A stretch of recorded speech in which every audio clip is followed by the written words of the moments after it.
एक मशहूर फिजिसिस्ट और कॉस्मोलॉजिस्ट थे जिन्होंने ब्लैक होल थ्योरी का एक नया फॉर्मूला इन्वेंशन किया था।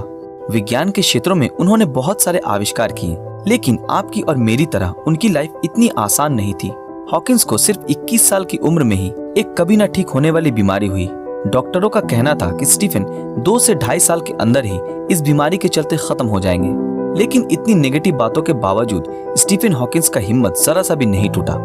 इसके बाद स्टीफन हॉकिंस का तो पता नहीं, लेकिन जिस डॉक्टर ने स्टीफन हॉकिंस को कहा था कि वो ज्यादा से ज्यादा 2 साल तक ही जिंदा रहेंगे, वो डॉक्टर खुद ही स्टीफन हॉकिंस से पहले ही इस दुनिया से चल बसे। तो दोस्तों, आज हम बात करने वाले हैं मशहूर फिजिसिस्ट स्टीफन हॉकिंस के जीवन से जुड़े कुछ अननोन फैक्ट्स के बारे में। नंबर 1, स्टीफन हॉकिंग का जन्म हुआ था 8 जनवरी 1942 को। ठीक उसी दिन जन्म हुआ था महान साइंटिस्ट गैलीलियो गैलीली का, जो उस दिन से एग्जैक्टली 300 साल पहले की बात है। उनकी मृत्यु हुई 14 मार्च 2018 को, जिस दिन जन्म हुआ एल्बर्ट आइंस्टाइन का। ये तीनों ही अपने समय काल के सबसे बड़े साइंटिस्ट थे।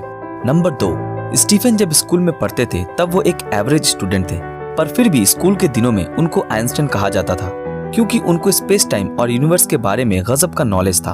8 साल तक वो ठीक से पढ़ भी नहीं पाते थे। उन्होंने ये भी कहा था वो एक लेजी स्टूडेंट थे। उनकी हैंडराइटिंग भी अच्छी नहीं थी। ये सब बातें उन्होंने 2010 में एक इंटरव्यू के दौरान बताई थी। नंबर 3, साल 1963 में हॉकिंस का एज जब 21 साल हुआ, तब उन्हें पता चला कि मोटर न्यूरॉन नाम की एक भयानक और कभी न ठीक होने वाली बीमारी उनको हुई है। इस बीमारी में मानव शरीर का पूरा सिस्टम काम करना बंद कर देता है।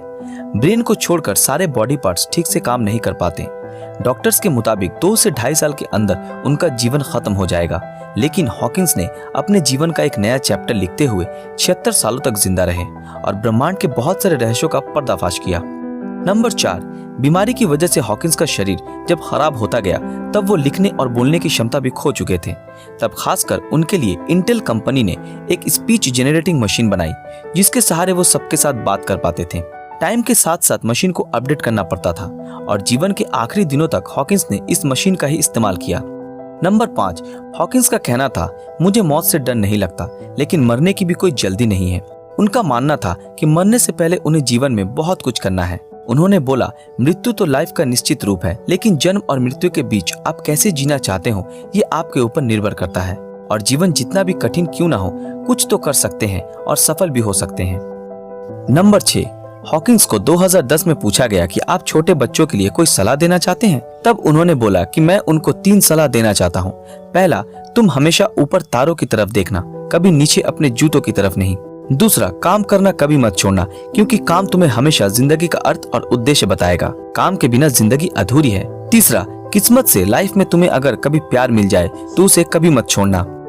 नंबर 7, हॉकिंस बीमार होने के बाद जब बोलने और लिखने की क्षमता खो चुके थे, तब वो अपने सारे बुक्स सिंथेसाइजर डिवाइस की मदद से लिखते थे।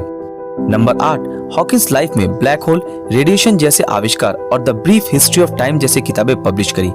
इसी के चलते उन्हें बहुत सारी अचीवमेंट्स भी मिली, लेकिन फिर भी उनको कभी लाइफ में नोबेल प्राइज नहीं मिला।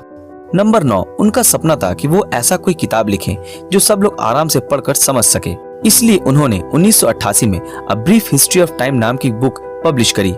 ये बुक उस समय के सबसे ज्यादा बिकने वाली बुक थी।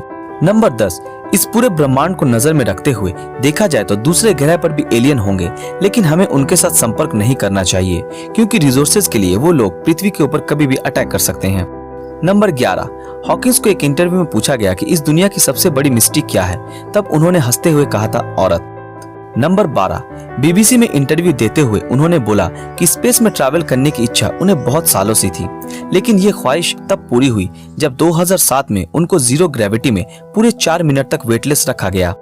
नंबर 13, पृथ्वी एक दिन खत्म हो जाएगी, ये बात हॉकिंस मानते थे, क्योंकि न्यूक्लियर वॉर, क्लाइमेट चेंज, बढ़ती पॉपुलेशन, इन सभी के चलते पृथ्वी एक दिन खत्म हो जाएगी। इसलिए हम यानी ह्यूमंस को नए ग्रह की खोज करनी ही पड़ेगी और इसके लिए हमारे पास सिर्फ 1000 साल ही हैं।